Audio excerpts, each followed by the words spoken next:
Hi, I'm Brad Oaster, and today I want to talk a little bit about the creative entrepreneurial spirit that we have here at Oaster Development. Whether it's how we go about finding our property or the design of our buildings or even assisting the churches we work with in the way that they reach their community and do their ministry. Back in the early 90s, I was living in the San Francisco Bay Area. I started working with churches there in 1980. In 1986, my wife and I found a lot. We were able to build a home in the hills above Silicon Valley in a town called Los Gatos. My son went to a school called Lexington Elementary School. And I went down to pick up Bryan one day, and he was sitting with his friend, Jesse Clark. And Jesse was working on this lunchbox type apparatus. I had no idea what it was, but he was very excited to show it to my son, Bryan, and show it to me.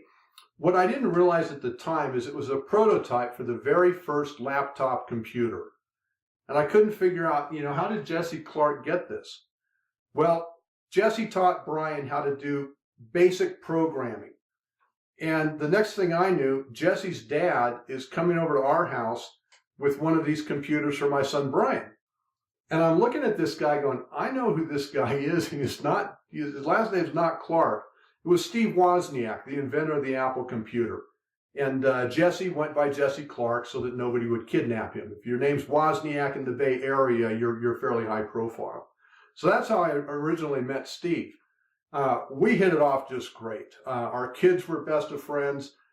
Steve was is still one of the most generous people I've ever met. He would sit down and talk to me and answer questions for me and go into just amazing detail. I would ask something like, how'd you do this at Apple? Or if this were your company, Steve, if you were designing churches, how would you approach this? And the things that he taught me are too long to go over in this one blog. In fact, we're going to do a series coming up on what I learned from Woz and how that relates to church development. I hope you'll be able to join us on that blog. In the meantime, I'm Brad Oaster. Check out our website and call me at 719-439-3019 if I can help you with your church development program.